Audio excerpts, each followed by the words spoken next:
சாய்ராம். இந்த பதிவு மிக முக்கியமானது. யாரெல்லாம் அடிமையா இருக்கீங்களோ, யாரெல்லாம் மற்றவர்களால் நசுக்கப்படுகிறவர்களாக இருக்கிறீர்களோ, யாருக்கெல்லாம் மூச்சு விடக்கூட பயமா இருக்குதுன்னு பயத்தின் அடிப்படையில் வாழ்கிறீர்களோ, யாருக்கெல்லாம் என்னுடைய திறமையை பயன்படுத்தி இப்போ வரைக்கும் என்னோட சொந்த காலில் நிற்க முடியாமல் இவர்களையே நம்பி வாழ வேண்டிய ஒரு அதிர்ஷ்டம் இல்லாதவளா இருக்கிறேன்னு நினைக்கிறீங்களோ, அத்தனை பேருக்கும் இந்த பதிவு மிகப்பெரிய ஆறுதலையும் வெற்றியையும் தரப்போகிறது. ஸோ 2 விதமான விஷயங்கள் இங்கே இருக்குது. அது ஒரு விஷயத்தை ஏற்கனவே சொல்லிட்டோம். 2வது விஷயம் மிக முக்கியமானது. உங்களை ஏன் எல்லாரும் கழுத்தை நெருக்கிற அளவுக்கு நடந்துக்கிறாங்கன்னா, அந்த உண்மையை தெரியும் போது நீங்கள் உண்மையிலேயே அவங்கள பாவமாக பார்ப்பீங்க. ஏன்னா இதுதான் உண்மை. இந்த உண்மையை நீங்கள் புரிஞ்சுக்கிட்டீங்கன்னா உங்கள் வாழ்க்கையில் உங்களால் எல்லாம் முடியும் அப்படின்ற நம்பிக்கையையும் இந்த பதிவு ஏற்படுத்தும்.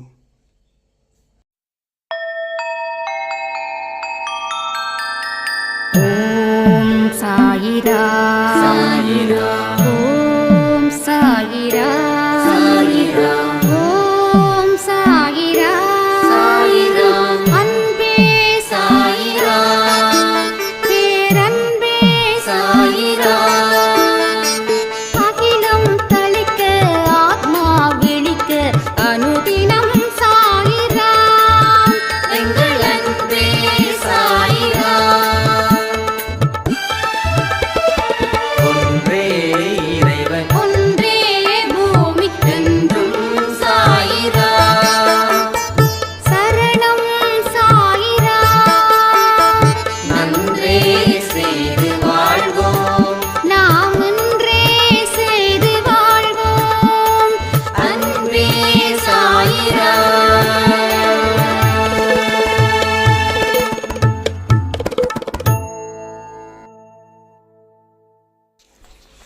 சாய்ராம்.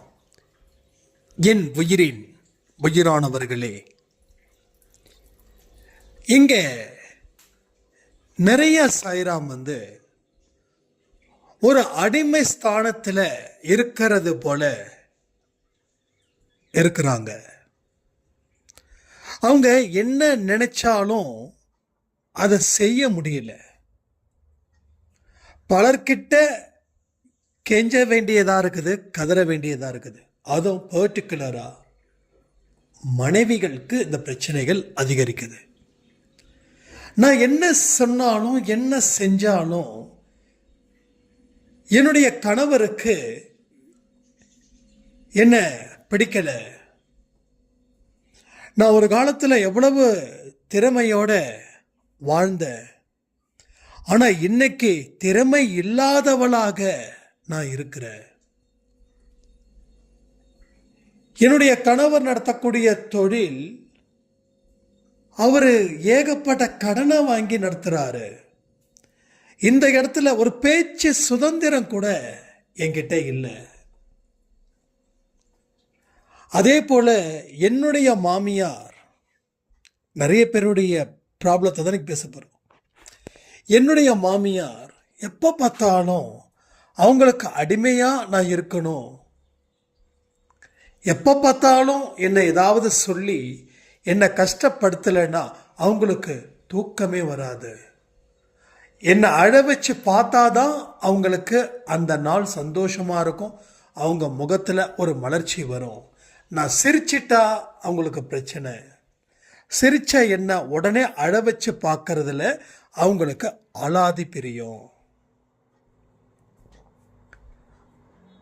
இது மாதிரி நிறைய பேருக்கு, அதே போல சில ஆண்களுக்கும் இந்த பிரச்சனைகள் இருக்கு. என்னோட ஆஃபீஸில் நான் ஒர்க் பண்ணுறேன். பட் ஜால்ரா அடிக்கிறவனுக்கெல்லாம் முன்னுரிமை. நான் கரெக்டாக இருக்க, கண்ணியமாக நடந்துக்கிறேன், நேர்மையாக இருக்க, ஆனால் என்ன நிறைய பேர் ஓரம் கட்டுறாங்க அப்படின்னு. அப்போ எல்லா மனுஷங்களுக்கும் இருக்கக்கூடிய பிரச்சனை என்னன்னா, என்னுடைய சுதந்திரம் இங்கே நசுக்கப்படுது. என்னுடைய சுதந்திரம் நசுக்கப்படுறதால, நான் அடிமை ஸ்தானத்தில் இருக்கிறதால, என்னால் என்னுடைய திறமைகளை வெளிக்கொண்டு வருவதில் எனக்கு ஏகப்பட்ட இடைஞ்சல்கள், ஏகப்பட்ட பிரச்சனைகள். இதை எல்லாத்தையும் தாண்டி நான் வெளியில் வரணும் அப்படின்னு நான் நினைக்கிறேன். ஆனால் என்னால் இந்த நிமிடம் வரைக்கும் செய்ய முடியல. ஸோ அதனால் வாழ்க்கையை நான் இனிமேலாவது சரியாக வாழணும், இனிமேலாவது திறமைகளை வெளிப்படுத்தணும், இனிமேலாவது நிம்மதியாக யாருக்கும் அடிமை இல்லாமல் வாழணும். அதற்கு உண்டான வழிகள் தான் இந்த பதிவு. நிச்சயமா இங்க மனுஷனா பிறந்த அத்தனை பேருக்கும் திறமைகள் 100% இருக்குது. அதுல எந்த மாற்று கருத்துக்கும் இடமே இல்லை. ஆனா உங்களை நினைச்சா எனக்கு ரொம்ப பெருமையா இருக்கு. ஏன் தெரியுமா? நிறைய பேர் என்கிட்ட என்ன சொல்லியிருக்காங்க, எனக்கு திறமையே இல்லை, திறமை இருந்தா என்ன இப்படி நடத்துவாங்களா அப்படி. அவங்கள விட நீங்க சூப்பர், எக்ஸலண்ட். உண்மையிலே சொல்றேன், சூப்பர். ஏன்னா திறமை இருந்தும் என்னால் வெளிப்படுத்த முடியல, நான் சுதந்திரத்தை பறிகொடுத்து நிற்கிறேன் அப்படின்னு ஒரு விஷயத்தை சாயப்பா உங்க மனசுல பதிய வச்சதுக்காக சாய்ப்பாவுக்கு நன்றி. ரெண்டாவது, அதற்கு தகுந்தது போல நீங்களும் கேள்வியை எழுப்பினதுக்கும் நன்றி. ஸோ யாராவது திறமை இல்லைன்னு ஒருவரும் சொல்லாதீர்கள். கமெண்ட் பண்ணுறீங்களா? எனக்கு திறமைகள் இருக்கு, நான் அதை பயன்படுத்துவேன். சொல்ல முடியுமா? சொல்லுங்க. சரி, இப்போ உண்மையிலேயே இவங்க அடிமைப்படுத்தி இருக்காங்களா? நான் அடிக்கடி சொல்லுவேன் ஒரே விஷயம், நாமளா முடிவு பண்ணமா இல்லை உண்மையிலேயே இவங்க அடிமைப்படுத்தினாங்களா? இந்த கேள்விக்கு பதில் என்னவோ அதை நீங்கள் கமெண்ட்ல சொல்லுங்க. நீங்களா நினைச்சீங்களா இல்லை உண்மையிலேயே அவங்க அடிமைப்படுத்தினாங்களா? இந்த 2 கேள்விக்கு தான் மிக மிக முக்கியம் உங்க வாழ்க்கையில அடுத்த கட்டத்துக்கு உங்களை சாயப்பா அழைச்சிட்டு போவதற்கு.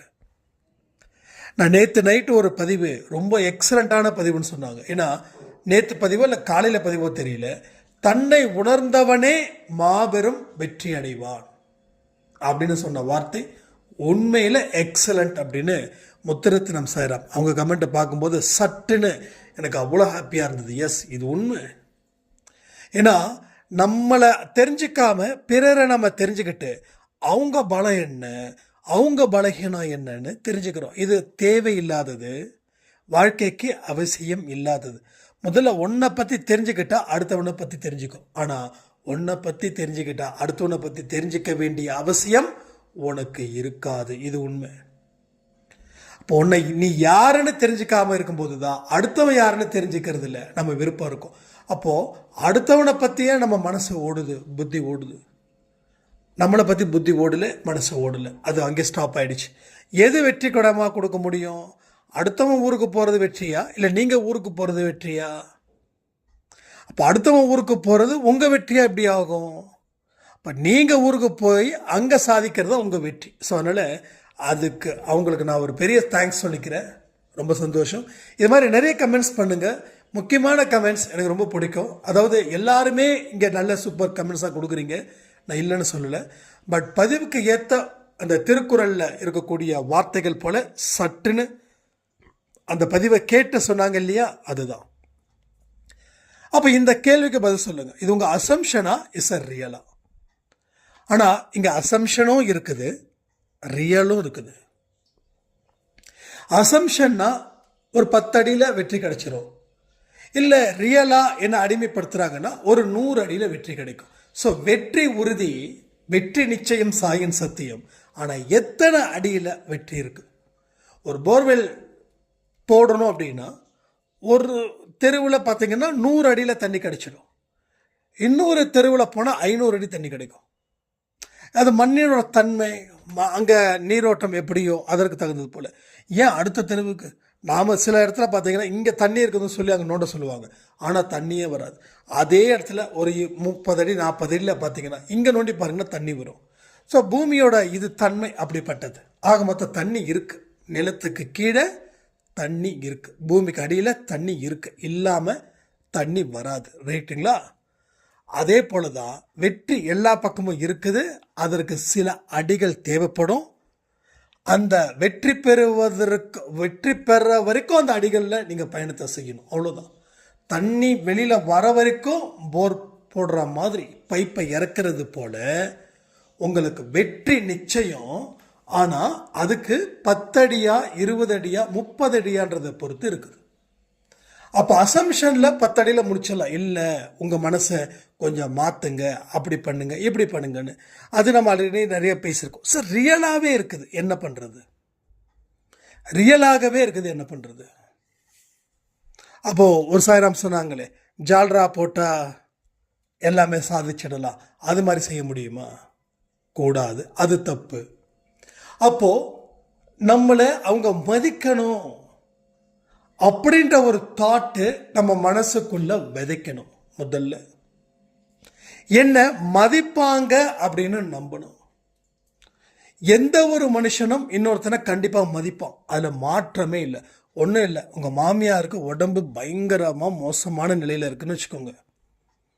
நம்ம அன்பே சாயில் சொல்றது போல எந்த பிரதிபலனும் பாராமல் அன்பு வையே அப்படின்னு நம்ம சொல்கிறோம். அந்த ஃபார்முலாவை அங்கே அப்ளை பண்ணால் உங்கள் மாமியாரோட குணம் மாறுமா மாறாதா? ரியலாகவே உங்களை அடிமைப்படுத்துகிறாங்க. ஏன்னா உங்களையும் உங்கள் கணவரையும் கொஞ்சம் ரொம்ப க்ளோஸாக இருக்க விட்டால் தனக்கு எங்கேயோ பாதிப்பு வந்துடுமோ? முதல்ல அவங்களோட சைக்காலஜிக்கலை நம்ம தெரிஞ்சுக்கணும். இதுக்கு நம்ம படிக்கணும்னு அவசியம் இல்லை. நம்ம பல ஜென்மத்தில் நீங்கள் கணவனாக இருந்திருக்கலாம், இல்லை மனைவியாக இருந்திருக்கலாம், அதாவது ஆணாக பிறந்திருக்கலாம், பெண்ணாக பிறந்திருக்கலாம். அப்போ ஒருத்தவங்க உங்களை கேவலப்படுத்துகிறாங்கன்னா உங்களுடைய விஷயங்கள் ஏதோ ஒன்று அவங்களுக்கு பயத்தை கொடுக்குது. அப்போ உங்களை கேவலப்படுத்துகிறாங்கன்னா நீங்கள் திறமையானவங்க தான், எங்கேயோ ஓவர்டேக் பண்ணிடுவீங்களோன்னு சொல்லி அவங்களுக்குள்ள ஒரு பயம் இருக்குது. அந்த பயத்தை வெளியில் காட்டாமல் அவங்க தைரியமாக இருக்க காட்டிக்கிறாங்க. இது ரியல் ஃபேக்ட்டு. ஸோ ரியலாக உங்களை ஒரு இடத்துல அடிமைப்படுத்துகிறாங்கன்னா தயவு செய்து இதை மட்டும் மைண்டுக்குள்ளே வச்சுக்கோங்க. வேறு எதையும் மைண்டுக்குள்ளே வச்சுக்காதீங்க. ஏன்னா வச்சுக்கிட்டதெல்லாம் போதும். அதுதான் இன்னைக்கு இவ்வளவு பெரிய உபத்திரத்தை உங்களுக்கு கொடுக்குது. ஸோ 10 வருஷமாக மாமியார் பிரச்சனையா? மாமியாருக்கு ஒரே பிரச்சனை தெரியுமா? எங்கே நீங்கள் 2 பேரும் சேர்ந்துட்டீங்கன்னா என்னுடைய நிலைமை நடு தெருவுக்கு வந்துடுமோன்னு சொல்லி அவங்களுக்கு ஒரு பயம். அந்த பயத்தை உங்ககிட்ட சொன்னால் இன்னும் நீங்கள் மேலே ஏறி ஆட்டம் போடுவீங்க அப்படின்னு.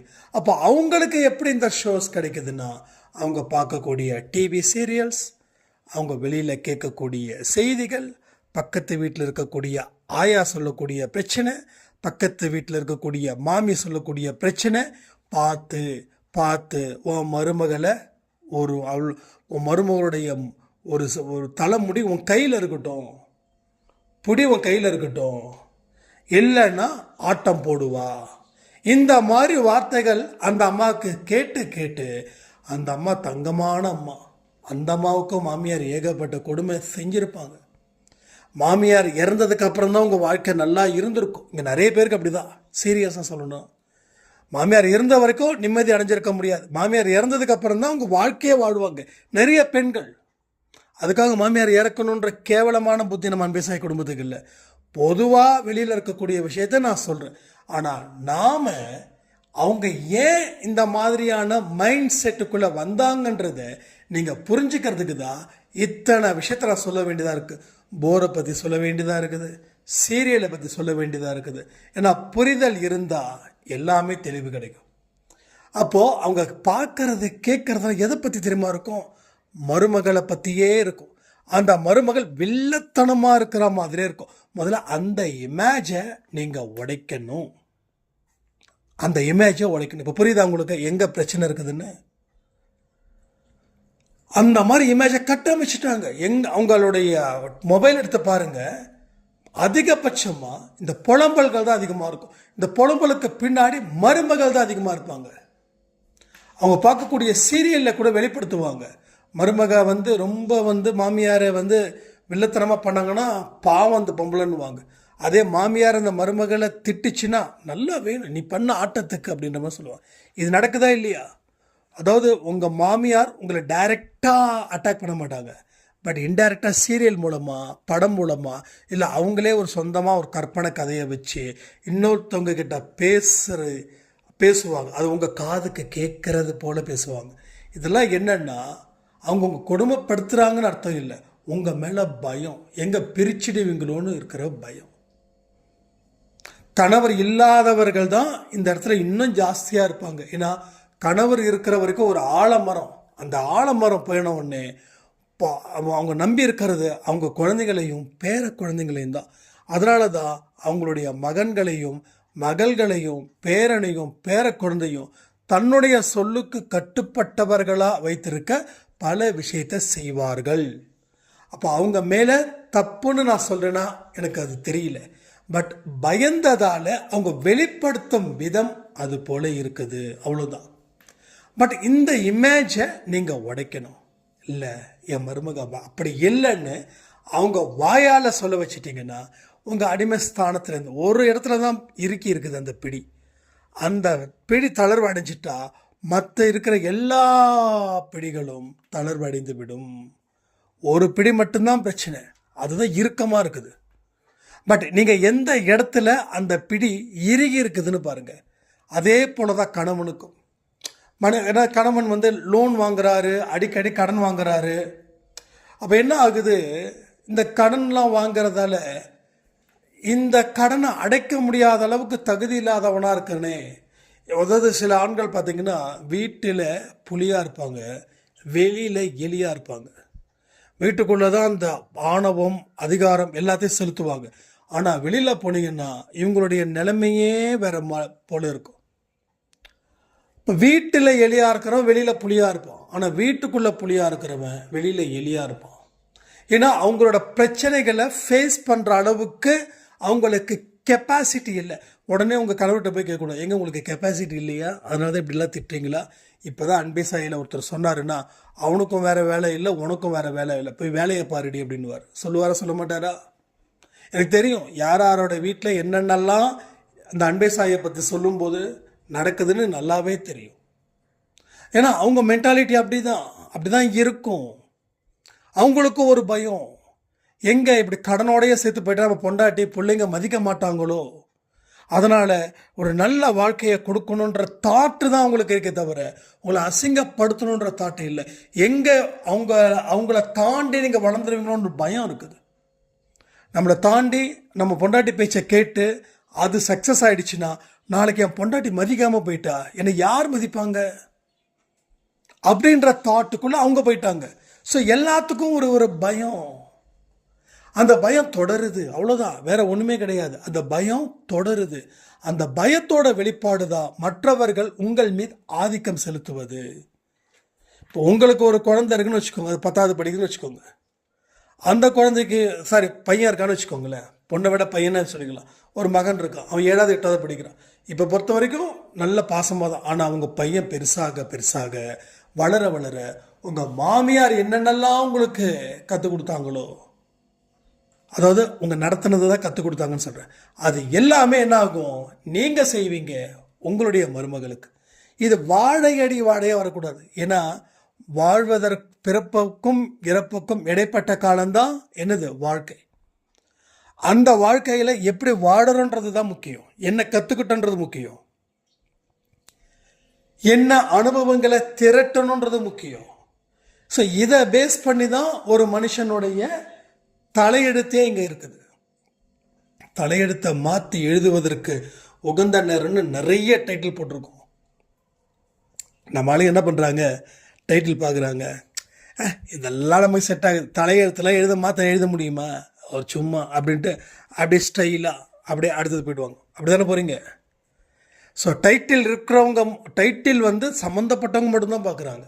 ஆனால் நான் சொல்கிறேன், 30 நிமிஷமாக அந்த டைட்டில் இருக்கிறதையா நான் ரிப்பீட் பண்ணிகிட்டே இருக்க போகிறேன்? சொல்லுங்கள். இப்போது கணவன் மனைவி பேச்சை கேட்க வேண்டுமா, மனைவி கணவன் பேச்சை கேட்க வேண்டும்னா அப்போ ஹஸ்பண்ட் அண்ட் ஒய்ஃப் மட்டும் தான் பார்க்கணுமா? அதை பற்றி தான் பேசியிருக்கேன்னா. அப்போது ஒரு ஒரு ஒரு ஒரு ஒரு இடத்துல நீங்கள் ஒர்க் பண்ணுறீங்கன்னா அங்கே உங்களுக்கு ஏன் அடிமை சாஸ்திரம் நடக்குது? அப்போ எல்லா விஷயமும் தானே. அப்போ டைட்டில் வச்ச ஒத்த வரியில் நம்ம முடிக்கல, அது 1000 வரியில் அது டைட்டில் பேசுகிறக்கூட ஈஸியாக பேசலாம். இந்த டைட்டில் எடுக்கிறோம் பாருங்கள், அங்கே தான் பைத்தியம் பிடிக்கும். சம்டைம்ஸ் விஷயம் எனக்கு என்ன போகிறதே தெரில, நீங்களே பண்ணிவிடுங்க. இந்த நேரத்தில் வந்து கேட்டால் என்னடா அர்த்தம் அப்படின்னு சொல்லிட்டு அதுக்கப்புறம் நம்ம என்ன பேசணும் அப்படின்னு சொல்லி ஒரு 5 நிமிஷம் கேட்கும்போது ஓகே இதை பற்றி பேசியிருக்கோமா, சரி ஓகே இப்படி கொடுத்துரு அப்படி. அது வேஸ்ட் போகல அதை பற்றி கேட்கல, எல்லாத்துக்கும் போய் சேரணும்னு நம்மளோட உழைப்பு ஒன்று இருக்கு, அது வீணாயிடுமோன்னு பயம், வேற ஒன்றும் கிடையாது. எல்லா ஆடியோவும் கேட்கும்போது எல்லாத்துக்கும் ஒரு சந்தோஷமும் ஒரு உற்சாகமும் ஒரு நம்பிக்கையும் வாழ்க்கையில் மாற்றமும் ஏற்படணும். அதுக்கு தான் இவ்வளோ தூரம் நம்ம பேசிகிட்டு இருக்கோம். இப்போ கூட நான் பேசிகிட்டு இருக்கேன், எனக்கு தலை சுற்றுது, எனக்கு தலையில் நல்லெண்ணெயை தேய்ச்சிக்கிட்டு நான் வந்து பேசிகிட்டு இருக்கிறேன் நான். அப்போ நல்லெண்ணெய் தேய்க்கும் போதே பாதி மயக்கத்தில் இருப்போம், அப்போ ஹார்ஸாக பேசும்போது எவ்வளோ மயக்கத்தில் இருப்போம். பட் உழைக்கிறோம், கண்டிப்பாக உழைக்கிறோம். எதுக்கு உழைக்கிறோம்? எனக்காக இல்லை, மற்றவங்களுக்காக. அதில் சந்தோஷம், அதில் வந்து அவ்வளோ ஒரு ஹாப்பினஸ் கிடைக்குது. அது போய் சேரணுன்றது தான் என்னோடய தாட். அதே போல் தாங்க வேலைக்கு போகிறவங்களும் சரி, அங்கே உங்கள் மேனேஜர் வந்து உங்களை இது பண்ணுறாங்கன்னா டெஃபினெட்லி உங்கள் மேனேஜர் உங்கள் திறமையை பார்த்துருக்காரு. எங்கே இவன் சொல்கிறத நாம் கேட்டால் இவன் நாளைக்கு மேனேஜர் ஆகி நாம் இவன் வேலைக்கு வந்துட்டோன்னா நான் பைத்தியக்காரனா? அதனால் இவன் இருந்தால் பிரச்சனை, இவன் என்னென்னலாம் பண்ணுறானோ அது எல்லாத்தையும் எம்டி வந்தவொடனே போட்டு கொடுத்து இவனை வேலையை விட்டு தூக்கணும் அப்படின்னு. அப்போ போகிறவங்க என்ன பண்ணுறாங்க, நம்ம திறமையாக இருந்தால் பிரச்சனை, அதனால் நம்ம கொஞ்சம் இவனுங்களை மாதிரி முட்டாளாகவே இருந்து சீட்டை தேய்ச்சிட்டு போயிடலாம்னு நினைக்கிறாங்க. இதுதான். அப்போது எல்லா விஷயத்துக்கும் ஒரே பிரச்சனைகள். உங்களுக்கு யார் அதிகம் பண்ணுறாங்களோ அவங்களுக்கு உங்கள் மீது பயமும் நடுக்கமும் இருக்கிறது. நீங்கள் எங்கே அவங்கள தாண்டி வந்துடுவீங்களோன்னு சொல்லி அவங்க பயப்படுறாங்க. அதனால தான் இவ்வளவு பிரச்சனைகள், இவ்வளவு சிக்கல்கள், இத்தனை அடிமைத்தனத்தை உங்களுக்கு நடத்தி கொண்டு இருக்கிறார்கள். அப்போ யாரெல்லாம் அடிமையாக இருக்காங்களோ அத்தனை பேரும் இந்த பதிவு பாருங்கள்.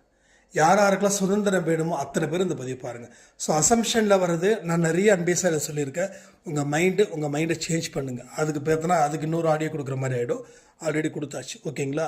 பேசுகிறது எனக்கு பிடிக்கல, அதனால தான் டிஃப்ரெண்ட்டான ப்ராப்ளத்தை ஹேண்டில் பண்ணணும், அதற்கு தகுந்த மாதிரி நம்ம ஆடியோ கொடுக்கணும் அப்படின்னு நம்ம நினைக்கிறோம். அடுத்தது இதுதான் ரியல் அப்படின்னா எஸ் உண்மைதான். அவங்க மைண்டை புரிஞ்சுக்கிட்டு அதற்கு தகுந்தது போல் காய் நகர்த்துங்க. ஆனால் எந்த இடத்துலையும் ஒரு பொய்யான முகத்தை அவங்கக்கிட்ட நீங்கள் காட்டக்கூடாது. அப்படி காட்டுறது அன்பேசாய் குடும்பத்தில் இருக்கிற குழந்தைங்களுக்கு அது செட் ஆகாதுன்றதை மறக்காதீங்க. அதே போல் யாருக்கெல்லாம் அன்பேசாய் டிஷர்ட்ஸ் வேணுமோ கூகுள் பேக்கு ஒரு 500 rupees அனுப்புங்க. உங்களுக்கு வந்து லேமினேட் பண்ணப்பட்ட சாய்ப்பா ஃபோட்டோ, ஊதி ஒரு சின்ன சாய்ப்பா ஃபோட்டோ, ஒரு டிஷர்ட் கிடைக்கும். இப்போ இன்னொரு டிஷர்ட் 2 டிஷர்ட் கொடுக்குறோம் 500 rupeesக்கு. ஏன் அப்படின்னா அந்த டிஷர்ட் வந்து ஏற்கனவே பண்ணது வந்து சரியில்லை, அதனால் அது அது சும்மா தான் இருக்குது, அது ஃப்ரீ ஆஃப் காஸ்ட்லேயே கொடுக்குறோம். மொத்தமாக 2 டிஷர்ட் வரும், ஒரு சாய்ப்பா லேமினேட் பண்ணப்பட்ட ஃபோட்டோ வரும், ஒரு உதி பாக்கெட் வரும். தேவைப்படுறவங்க 500 ரூபாய் செலுத்துங்க. ஏன்னா கரெக்டாக இருக்கும் காஸ்ட் ஆஃப் இதுக்கும் ப்ளஸ் வந்து கொரியர் சார்ஜுக்கும், அதனால தான். ஸோ 500 ரூபா கொடுத்து நீங்கள் இது பண்ணுங்கள். அதே போல் சாப்பாடு யாராவது இன்னும் கொடுக்கல அப்படின்னா வர 10ஆம் தேதிக்குள்ளே கொடுத்துருங்க. ஏன்னா 1 to 10 நம்ம அன்பேசாயில் இருக்கிறவங்க அத்தனை பேரும் சாப்பாடு கொடுக்கணும் அப்படின்னு. ஸோ யாரெல்லாம் சாப்பாடு கொடுத்தாங்களோ அவங்களுடைய ஸ்டேட்டஸில் அவங்களோட நேமை நான் ஸ்டேட்டஸில் வைப்பேன். ஏன்னா இவங்களுக்காக ஒரு பிரார்த்தனையும் நம்ம செய்கிறோம். இங்கே நிறைய பேர் என்ன சொல்கிறீங்கன்னா, இதெல்லாம் நான் சொல்லணுமா, இதெல்லாம் விளம்பரப்படுத்தணுமா அப்படின்னு. உங்கள் நிலைமை புரியுது, அதே தான் என்னுடைய நிலைமையும், இதெல்லாம் விளம்பரப்படுத்தணுமா அப்படின்னு. பட் ஒரு குடும்பம்னு வந்துட்டால் அந்த குடும்பத்துக்கு சில கட்டுப்பாடுகளும் சில நெறிமுறைகளும் இருக்கு இல்லையா, அதற்காக தான். ஸோ நீங்கள் வந்து விளம்பரப்படுத்துறதுக்காக நான் இது பண்ணவே இல்லை. ஸோ நான் கூட வந்து போன மாதமோ அதுக்கு முந்தின மாதமோ சொல்லலை யாருக்கெல்லாம் கொடுத்துருக்கோம் அப்படின்னு. இந்த மாதம் என்னென்னா அவங்க சொல்லும்போது உனக்கு மட்டும் என்னடா அப்படி சாய்ப்பா எனக்கு வந்து ஒரு வான் பண்ணதால தான் நேற்று வந்து ஒரு சபைக்கு 50 பேருக்கு சாப்பாடு கொடுத்தோம். ஸோ நீங்கள் கொடுத்த அந்த கேஷ்லாம் இருக்கு இல்லையா, அதெல்லாம் போட்டு எக்ஸ்ட்ரா கொஞ்சம் கேஷை போட்டு நம்ம 50 பேருக்கு சாப்பாடு கொடுத்தோம். ஸோ உண்மையான ஏழைங்க எங்கே இருக்காங்களோ அவங்கக்கிட்ட தான் நம்ம இதெல்லாம் பண்ணுறோம். ஸோ ஒரு கணக்குக்காக நம்ம எதையும் செய்யக்கூடாதுன்றது சாயப்பாவுடைய விதி. அடுத்தது திருச்சியில் ஒரு கேம்ப் போடுறோம் ஆஃப்டர் பொங்கல், இல்லை பொங்கலுக்கு முன்னாடி. அதுக்கும் இந்த குழந்தைங்களுக்கோ இல்லை பெரியவர்களுக்கோ அது எந்த மாதிரி கேம்ப்புன்னு தெரியல. ஸோ அதுக்கு போடுறோம். அதுக்கும் நம்ம ஃபண்டு கொடுக்க போகிறோம். விருப்பப்படுறவங்க நிச்சயமாக நீங்கள் கொடுக்கலாம் சொல்லி மறுபடியும் சொல்கிறேன். சச்சரித்திரம், மெடிடேஷன் அண்டு ஆரத்தி, பிராணாயாமம் இதெல்லாம் செய்வதன் மூலமாக மனபலத்தை அடைவோம். மனபலம் அடைந்தால் உங்கள் வாழ்க்கையில் உங்களுடைய ஆச்சரியம் என்னென்ன விஷயங்கள்லாம் நீங்கள் வச்சுருக்கீங்களோ, இதெல்லாம் நடந்தால் நான் ஆச்சரியப்படுவேன், இதெல்லாம் நடந்தால் எனக்கு ஹாப்பியாக இருக்கும் அப்படின்னு நினைக்கிறீங்களோ அத்தனை விஷயங்களும் உங்களுக்கு நிச்சயமாக நடக்கணும்னு சொல்லி இந்த பதிவை நான் முடிக்கிறேன். ஜெய் சாய்ராம்.